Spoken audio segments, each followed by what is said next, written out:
Hello guys, this is Space Opus Gaming here, and today I'm going to be playing this game right here. From the description, this is the main character, a female of course, and I am assuming that these are dragons. I believe you're trying to help him regain his dragon form, and I believe she is a companion on this adventure. So this is the settings that you can have. Initially it starts out over here, but I kind of toned it down because apparently I'm going to need to read a little bit, and so I don't want my voice to be completely flooded over by the music, and I don't want the music to be flooded over by my voice. So I think this is a nice thing. I don't know if it's going to be enough, but hopefully you can hear the music as well as myself pretty well. Okay. So when I started this, initially it was windowed, but I allowed it, I basically switched to full screen. Because who the hell wants to play a game in a window? Okay, no one. They want a full screen. Okay. So let's begin.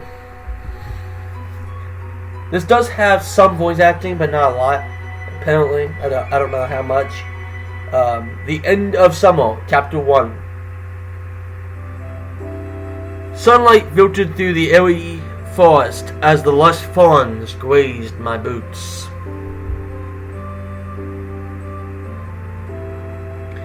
I momentarily shielded my eyes before I turned north, treading carefully.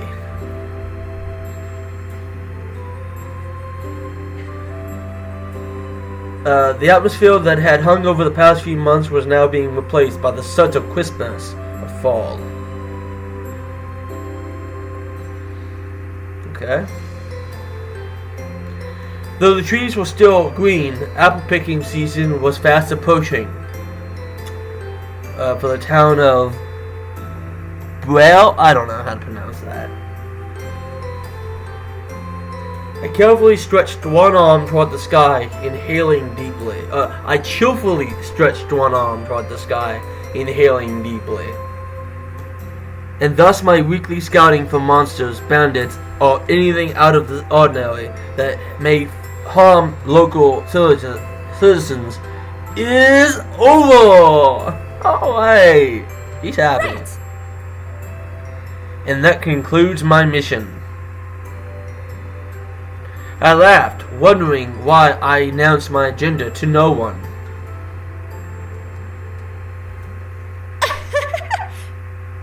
I guess I always just wanted to say that out loud. Well, walking around alone does prompt you into monologuing just so you can hear a voice.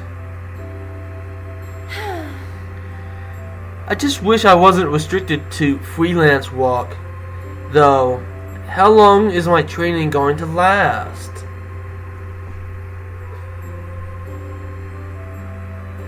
I'm more than ready for knighthood. I can do this.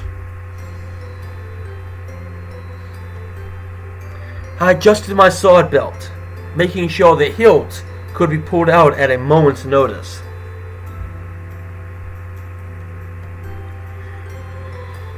Humming, I decided to back to the village by following the thin river down the gentle slope.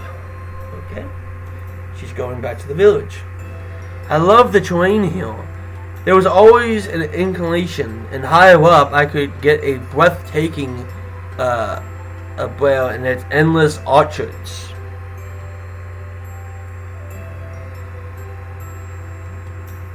I don't know how to pronounce that other one. Especially in autumn, when the leaves were so violently red that the entire forest seemed to ignite, and the smell of frost and falling foliage lingered welcomingly. Okay. It was then I spotted something entirely out of the ordinary near the riverbank, leaning against a tree.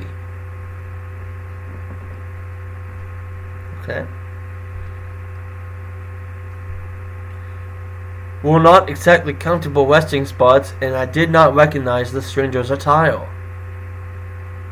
Oh my. Okay.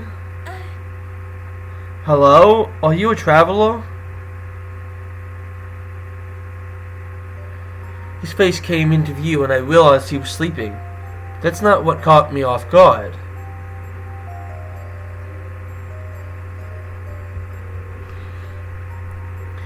He had beautiful, resembling shards jutting out of his long hair, right where someone's ears should be. Or was it a decoration covering his ears?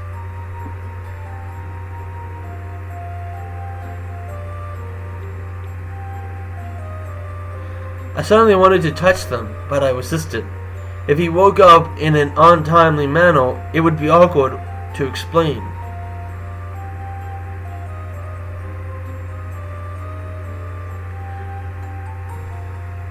At first I was about to leave, but then I noticed something else rather odd.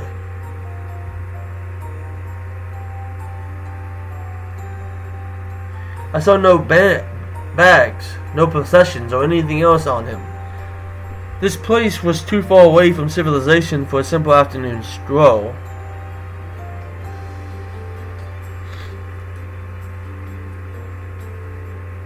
Was he mugged? And if he had been in previously, I would have known. It was that smell of a town.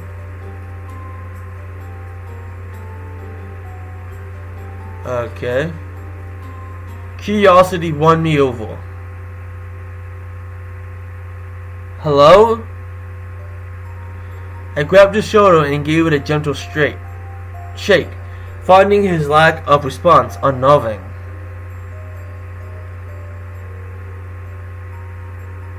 I hovered a hand in front of his nose. Sure enough, he was breathing, and I did not see any injuries that suggested he was knocked unconscious.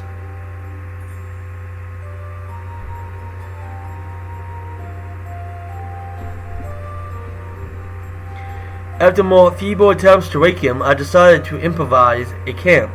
I did not want to leave him unattended, and I knew I couldn't drag his body very far. Why you couldn't do voice acting, I don't know. It's annoying. Tossing down my bag, I went to walk.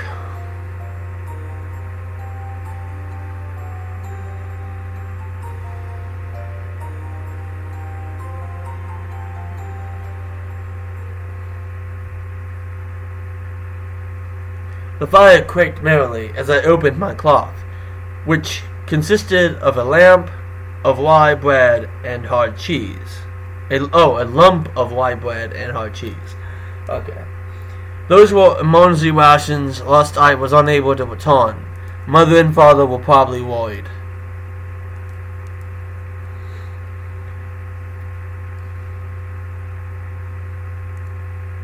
Just as I was about to bite into the cheese, I saw movement and glanced up, eyeing the stranger. What are these other buttons? Okay.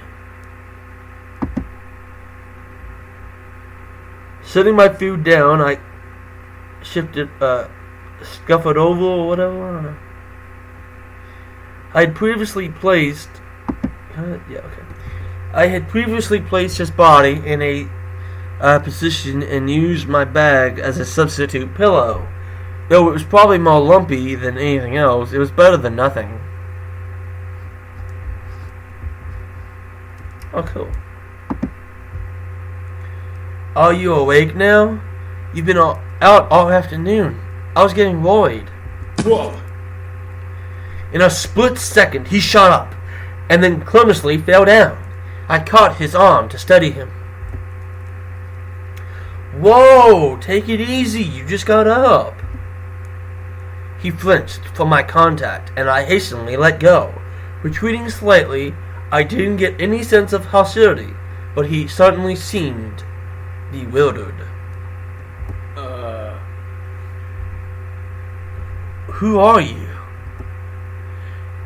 There was an uneasy edge in his voice. Not quite one of panic, but more of anger.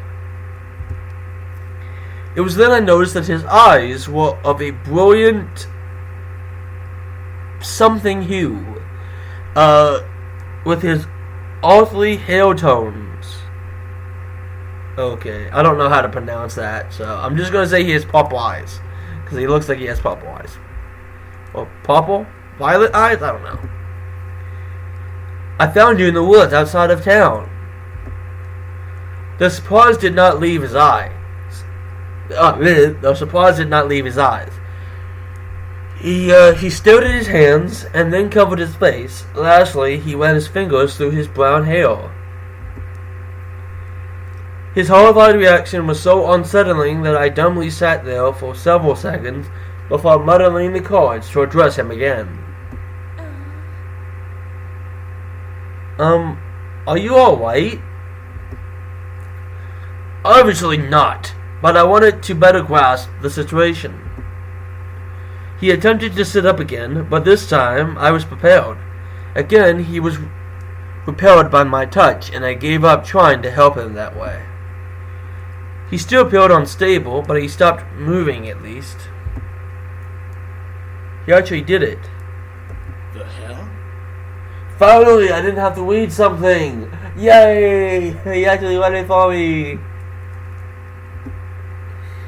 He clutched at his temples, his fingers grazing over the odd shards in place of his ears. Oh, he's mad. He waddled as he tried to stand, and I impatiently rushed to his side. Stop it! You obviously can't move in your condition. So you might as well sit down and clear your head. What is going on? Who are you and what are you doing here? He looked at me as if he was registering me for the first time since asking who I was. Everything about him screamed overwhelmed, and he simply ground his teeth in frustration. Oh yes, you know what? Yes, that is definitely a good thing. I decided to find another angle to help him open up. I did not consider myself intimidating, but it was possible he had no desire to answer anything. Are you hungry? I softened my voice and returned to my spot by the fire. I grabbed the cloth and offered him the rye bread and cheese. Oh, he does not like that. Okay, he only arched his eyebrow in disgust. Seriously, dude, you were gonna be disgusted by fucking cheese? What is that? It's food. Chew it. I whipped off a piece of the dark bread and showed him, humming delightfully to show that it was eatable. He scoffed and averted his eyes. I don't care.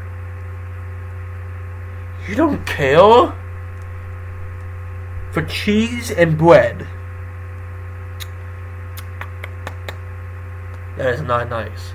Especially when a beautiful, beautiful lady is offering you food, okay? You take it. I don't want it. It looks revolting. Oh, she's pissed off now. Oh my god. Also, did her eyes change? I don't know what her eyes are supposed to look like, but I'm pretty sure they didn't look like that before. Sorry, my peasant food does not please my lord's tastes. You insistent little wimp. Ugh, his attitude was rubbing off on me. Calm down, if anything, he's hiding that he's scared. He did just wake up in a foreign place. Are you... Oh, no, okay, definitely not different color. Okay, which is what I was wondering. Are you nobility? He fell silent, and only the occasional crackle of the fire and the hooting of owls interrupted the stillness. I leaned back and, I don't know, over my meal, careful to leave some food untouched in case he changed his mind. Ah, there was that apple tart again. I'll save it for later. I wrapped up the cloth, only vaguely aware that the stranger was examining my every movement. It netted me slightly, but I didn't comment. I did not want to do anything that would raise his guard even more. It was now dark, and I occasionally fed the fire, getting the feeling I was going to spend the night here. After what seemed like an eternity, he finally spoke up. Who are you again? I'm from the town, over there. And you? Okay. He reluctantly uttered the name, gazing into the fire. He seemed more calmer now. And how did you get here? His lips coiled, smirking knowingly. You probably wouldn't believe me if I told you. You've unusual eyes and a strange fashion attire over your ears. And a strange fashion accessory over your ears.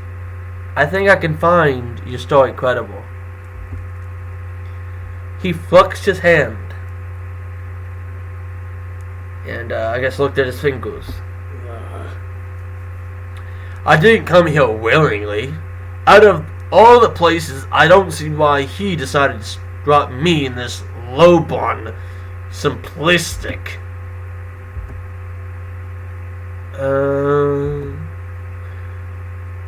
He glared at me, as if offering that I had addressed him directly. As if offended that I addressed him directly. So, where are you from? I'm not particularly tied to any region. If it's not obvious already, I'm not one of you. I'm one of the dragons, an Earth dragon. He stated it in full pride, with no sense of humility. I inspected him from head to toe, taking note of the stone-like juts for yield, and his remarkable eyes. He balked under my stare, but quickly regained his dignity. So why would an all-dragon be her? It's not because I wanted to. He blurted it out eagerly, then touched his unique ears for comfort. I sighed, then tilted my head as I absorbed his explanation. Alright. I'll admit that I'm not exactly accepting this as feasible, but I'm not dismissing it either. You can't transform back? If I could, do you think I would remain in this pathetic body, so weak? I instinctually patted my sword hilt to counter that remark, but stopped when I saw him attempt to stand again. Whoa! Oh, indeed. It was like watching a toddler take his or her first steps, but instead of coaxing, I was discouraging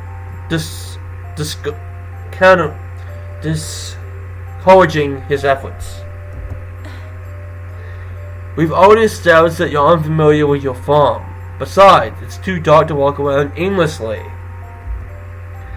I'll find a walking stick for you and we can return to the town. If you like, it would feel wrong if I abandoned you in this state. I don't need your help. I'm pointing it out. Realizing we were both increasing our voices, I looked away in a huff, not wanting to have our encounter turn sour so rapidly. An auto?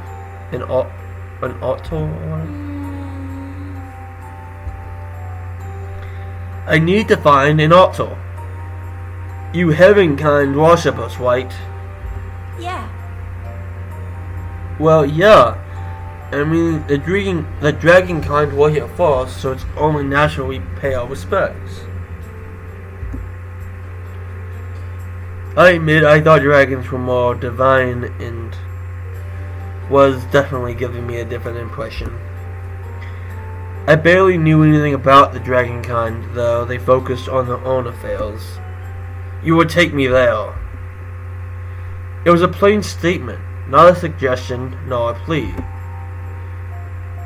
Why an altar? The odd heaven kind made. How would it help you? My question. It didn't matter. Do you know where one is? Yeah. There's one not far from here. There's a cave that leads to it. Good. We should go there this instant. Tried to stand up again, but I lunged forward and firmly sat him back down. He glared at me in disbelief, but my will was as stubborn as his. Morning. We would do this in the morning. Get some sleep and I'll find an ideal walking stick. I don't think your master walking on two legs without some assistance, especially not in a day. And it'll be difficult if I have to physically support you the whole way there. So just take it easy tonight. I'll even keep watch while you sleep. He fell silent and gave a nod, closing his eyes wearily. I sighed gratefully, feeling modestly triumphant over the battle of pig-headedness. While Carl grumbled, I leaned over and pulled a small blanket out of my bag. The temperature was still pleasant, even at night, but it could cool rapidly, especially since it was the end of summer. After returning some items to my bag, I reshaped it so it was a passable pillow again and offered it to Carl, who seemed puzzled by its purpose. Believe me, you'll need something comfortable or you'll have trouble sleeping. Worse, you'll wake up with a sore back and getting to the altar will be even more troublesome. You already slept on it once. I think you can think about how to support your head with it again. I laughed sleeplessly at my own stab at lighting the mood, but I could tell it wasn't working for Carl. Disgruntled, he lay down on his side and experimented with a few positions before resting his head in satisfaction. At first he refused to use the blanket, but as the temperature dropped, he pulled it toward him when he thought I wouldn't notice. Possible to hide his expression, he rolled over so his back was to me and the campfire. I had the feeling the initial shock took a lot out of him, and I admittedly hadn't helped when he ruffled my feathers more than once. Now that he slept, any irritation I still felt just dispaced along with the summer heat. I would need to be mentally and physically prepared for tomorrow. Stay cool and collected as autumn. I poked the fire and stayed on my watch until exhaustion begrudged me into resting my eyes for just a few minutes.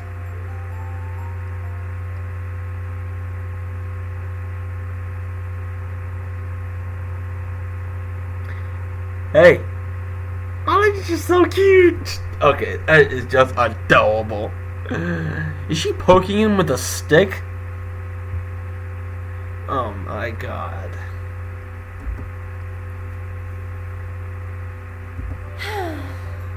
Oh please. I've had less sleep than you, and I'm already energized and ready to go. Would you stop poking the poor guy with the damn stick?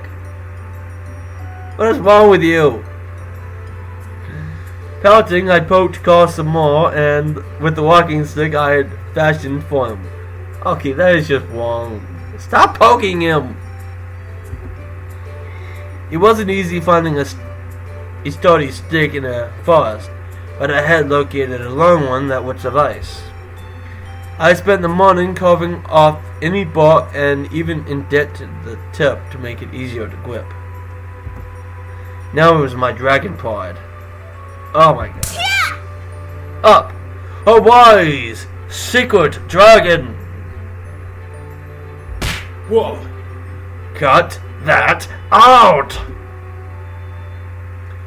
Patiently shut up, throwing off my blanket in a feeble attempt to hide the fact he used it. I decided to counter his usual scowl with the porkiest, most cheerful grin I could muster. Whoops, sorry about that. Good morning. My greeting was genuine. For some reason, it satisfied me to know that my high spirits irked him. I could use my sunny disposition to my advantage. It'd be better than snapping at him at any rate. Stop poking me with that damn stick! You're welcome. It's your walking stick. Here, you're welcome. I turned it sideways and offered it to him. He warily gazed at it as if I was presenting a cobra instead, but carefully grasped it. He pressed the stick against the ground as he stood up. I remained close, lest he topple over like yesterday. His fingers drummed against the carved handle, and he looked at me questioningly. You spent time on this? Right. Well, I wanted to finish it off with a pretty flowering ribbon, but I had the feeling you wouldn't like it. Took a step forward, leaning on the stick before taking another. With each step he regained some confidence, and soon he was walking in a straight line, a bit with an uneven gait. He could not exactly break into a run or even a brisk stride, but it was a huge improvement from last night. I estimated we could reach the cave leading to the altar by mid-afternoon. I quickly packed and followed him, since I had the feeling the only thing on his mind was that altar. It's this way. I pointed towards the gentle incline, and Carl narrowed his eyes. Going down here would probably be difficult for him. As we headed towards our destination, I kept my distance at first, but I gradually drew toward Carl, one hand extended in case of a stumble. Carl blocked and increased the distance between us, determined to progress on his own. However, his pace was extremely slow, and he was unwilling to start any small talk. As the slope steepened, his footing became more unstable, and I reluctantly grabbed his arm for support. Whoa! What? He twirled around in surprise, and I actually did end up bracing him. Once he was stable again, I sighed. Look, I know you don't like me touching you, but if your priority is to get to that altar as soon as possible, I think you can swallow your dignity and accept my help. Besides, no one else is around to see you stumble. I don't need your help. He shifted his weight and used the stick to ward me away. I frowned disapprovingly. Hey, if you try to hit me with that thing, I'll compensate it. Even I wouldn't do something like that. Grunting his teeth, he leaned heavily against one of the trees.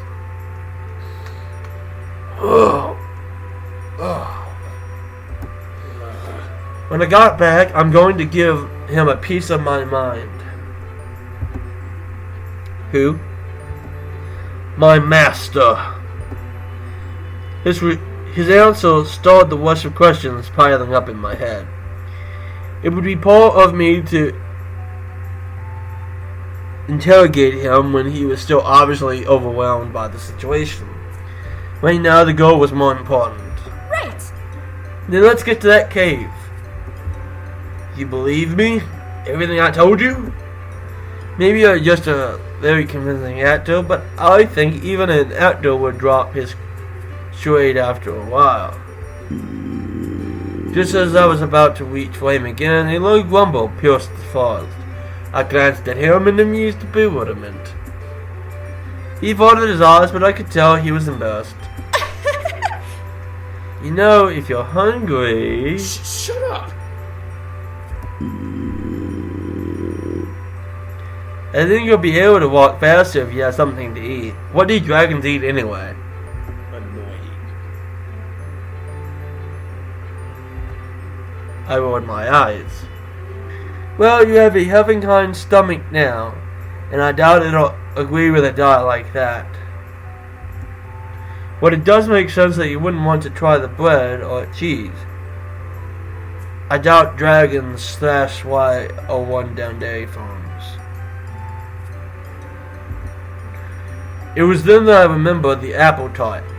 Even if Carl found the pastry pot, the fruit would probably be familiar to him.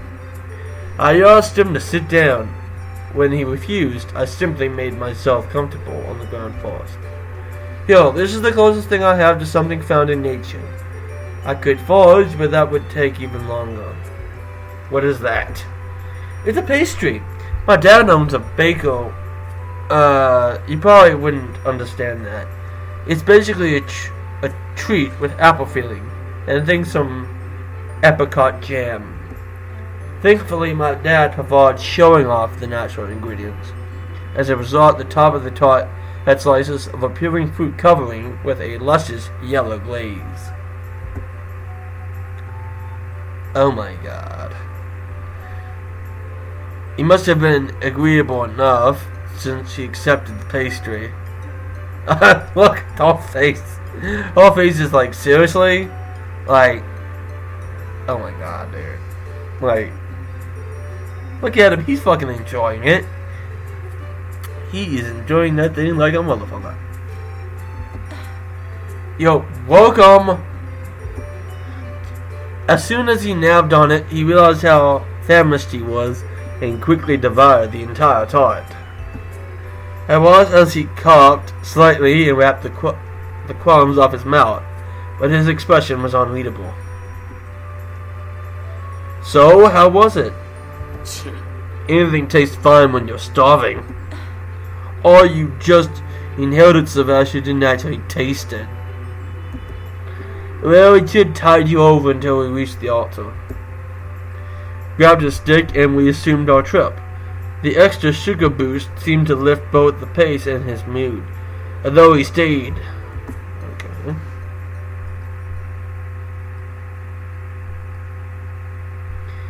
As we continued through the forest, I stopped and groaned when I spotted some dark trees. Oh no.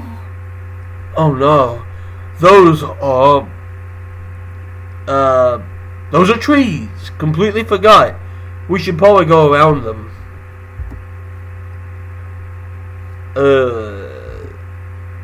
He peeled up the thick trunks.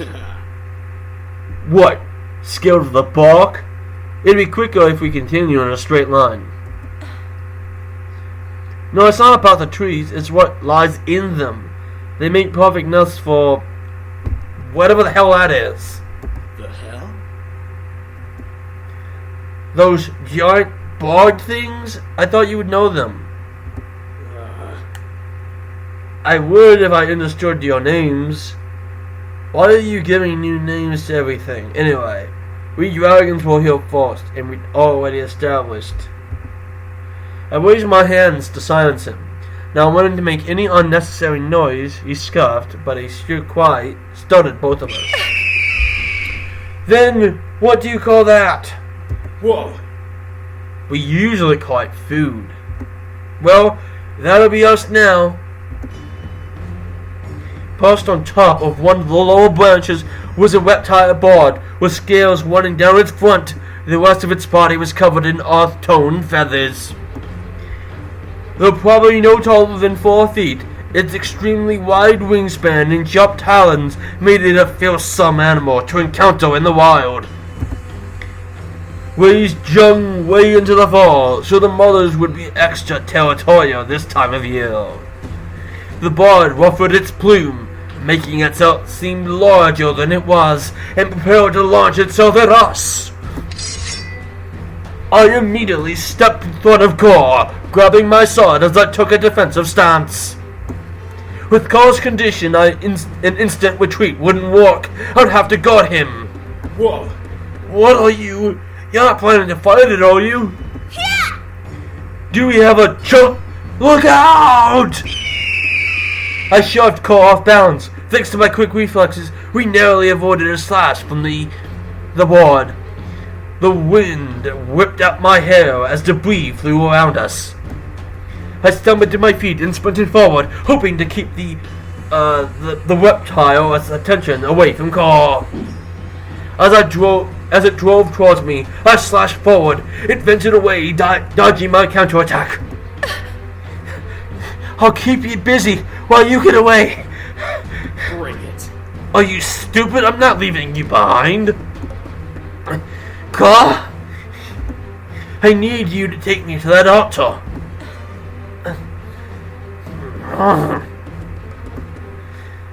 Maybe if you shouted the direction at me, I could get there alone. Yeah! I'm kind of busy here. Can't you get the bearings in the middle of a battle?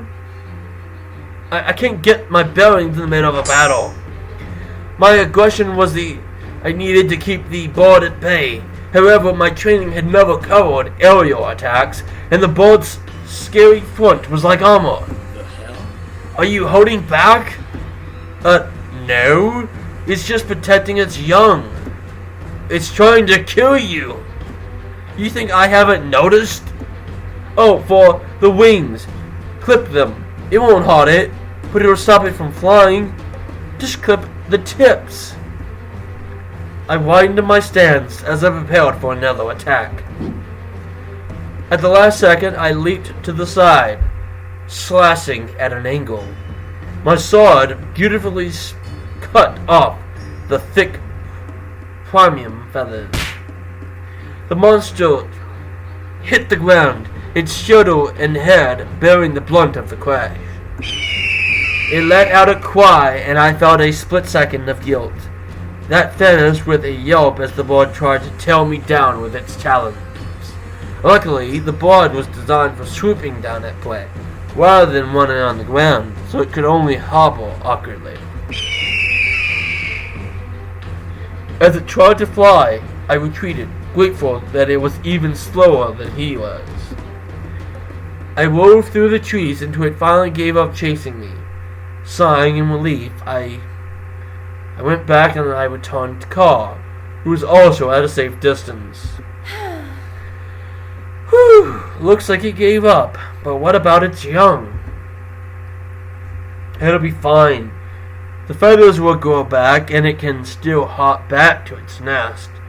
Its babies won't need to eat as constantly as at this stage anyway. Thanks. You sure know a lot about them. Thanks for the suggestion.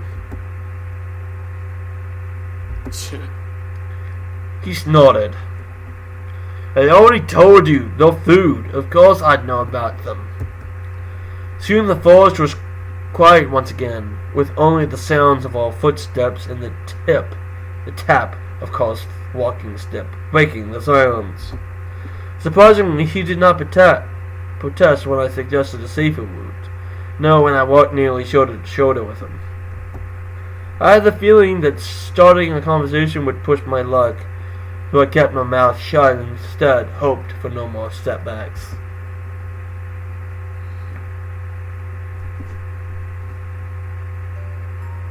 This is it? Yeah. It's not a very deep cave. You simply take a turn and the altar is right there. The hell? That's it? No complex mazes? No shiny secret magic like with a guardian or anything? We did what we could. This is a modest altar. I took a deep breath and smiled. I haven't been here in years. I think I came here before to make the occasional offering around harvest season. I gave him a cheerful look, but he continued forward, ignoring me. I shrugged and followed, catching up to him. Carl awkwardly knelt down before the altar, discarding the walking stick once he was comfortable. His eyes closed with a softening scowl, almost as if he was meditating. Suddenly his minimal-like ears perked, and he stared directly at the statue. There was no change in atmosphere, but I could tell Carl was angry. His hand tightly grabbed his knees. I knew we connected. I demand that you remove this stupid curse. He fell silent, and I looked around in bewilderment. He was talking to someone.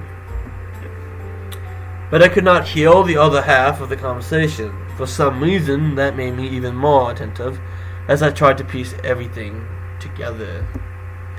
You can't be serious, so I said a few things. But, hey! Yes, I've met at one. That's how I found the altar in the first place.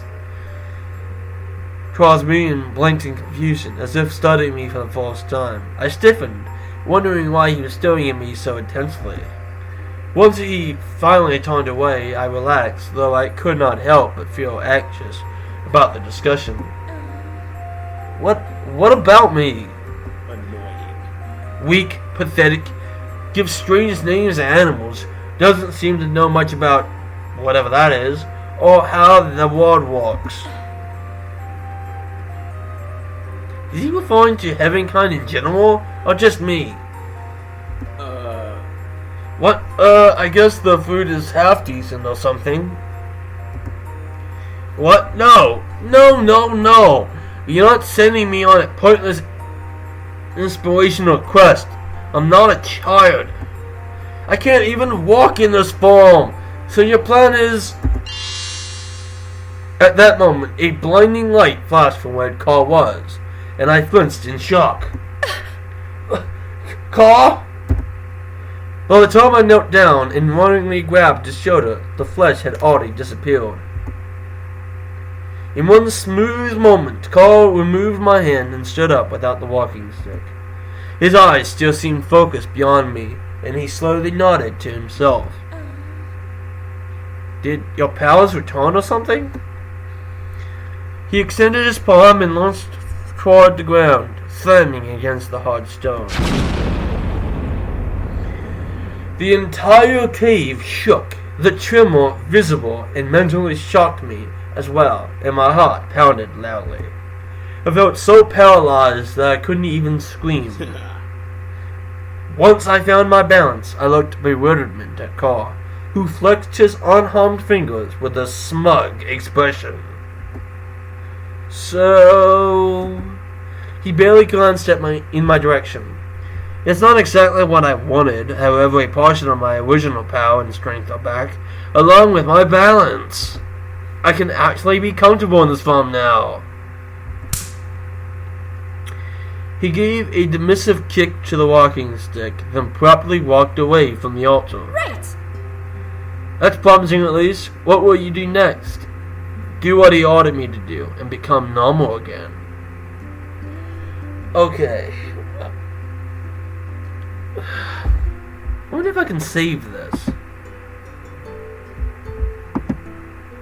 Because if I can save this...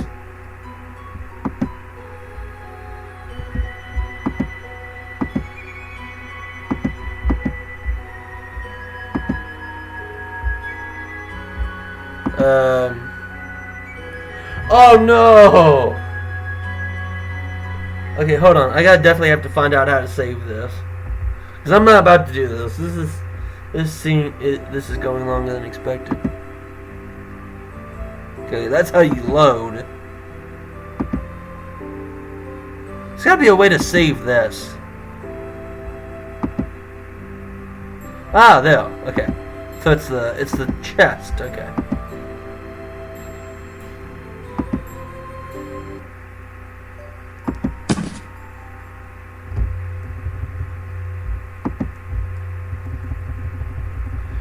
So let me just get back to where I was. Esco is hungry.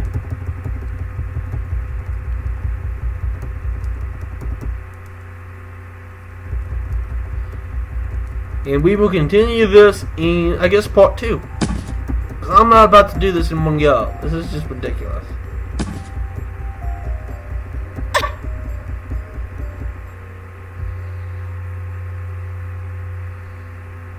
That's rude. Okay, I'm just gonna...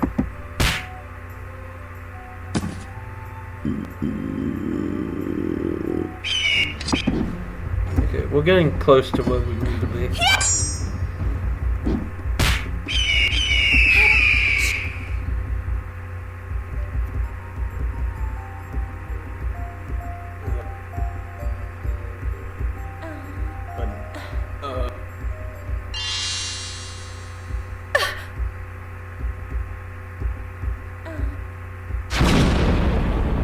Alright, and that's where we will end it now.